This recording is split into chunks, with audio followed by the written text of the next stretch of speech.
শেখ হাসিনা ফিরে আসছে কিভাবে জানেন? শেখ হাসিনাকে কে ফিরিয়ে নিয়ে আসছে? শেখ হাসিনাকে ফিরিয়ে নিয়ে আসছে কিন্তু বিএনপি। বিএনপি ফিরিয়ে নিয়ে এসে কি হইল? যে ফিরিয়ে নিয়ে আসছে তাকে হত্যা করে ফেলা হইল। আওয়ামী লীগ মানে বিএনপির অধপতন কিভাবে হয়েছে আমি জাস্ট বলতেছি। এখন বিএনপি সরকার ক্ষমতায় আছে, আওয়ামী লীগ সরকার ক্ষমতায় নাই। ফ্যাসিস্ট শেখ হাসিনা কে আমরা এই দেশ থেকে সবাই মিলে তাড়িয়েছি। আমি এখানে বলতে চাচ্ছি না বিএনপি, আওয়ামী লীগ, এনসিপি বা অন্য দল, আমরা সবাই মিলে তাড়িয়েছি। তাহলে কিছু কিছু ব্যক্তি এখন সেই ফ্যাসিস্ট শেখ হাসিনাকে ফিরিয়ে আনার জন্য কথা বলছে। যারা আওয়ামী লীগের পক্ষে কথা বলছে তারাই হচ্ছে গুপ্ত আওয়ামী লীগ। আওয়ামী লীগ বলতো না গুপ্ত শিবির, গুপ্ত বিএনপি, গুপ্ত জামাত, আওয়ামী লীগ বলতো। এখন আওয়ামী লীগের পক্ষে যেই বাজারে কথা বলুক, এটা বিএনপির লোক হইতে পারে, জামাতের লোক হইতে পারে, এনসিপির লোক হইতে পারে, গণ অধিকার পরিষদের লোক হইতে পারে, অথবা যে কেউ হইতে পারে, যে আওয়ামী লীগের পক্ষে কথা বলবে সে হচ্ছে গুপ্ত আওয়ামী লীগ। এতদিন ধরে ওই দলগুলোতে ওরা গুপ্ত ভাবে ছিল।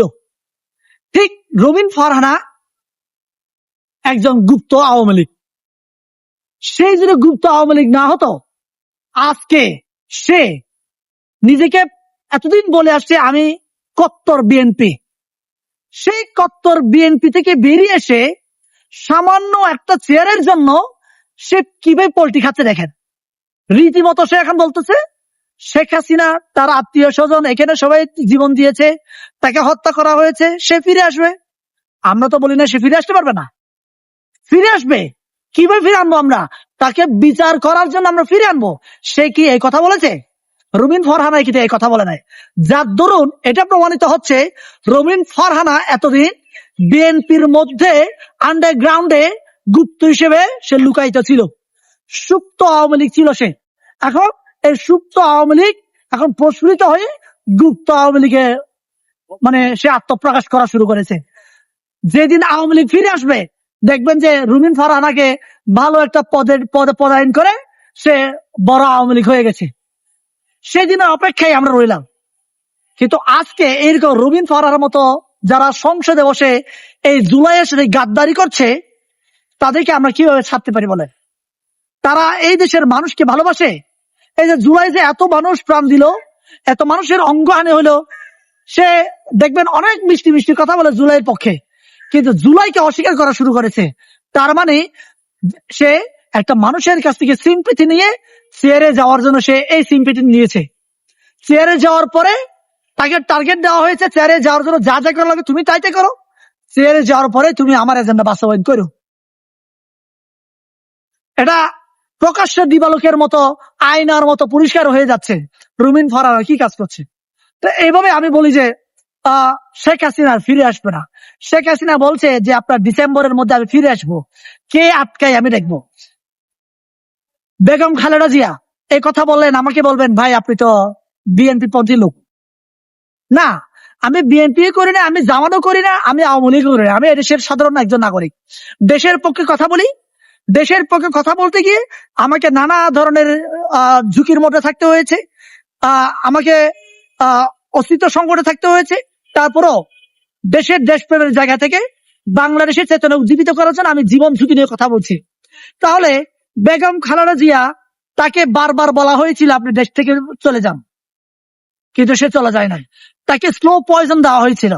স্লো পয়জন দেওয়ার পরে সে জানা সত্ত্বেও আমি মারা যাব, কিন্তু সে দেশ ত্যাগ করে না। কেন?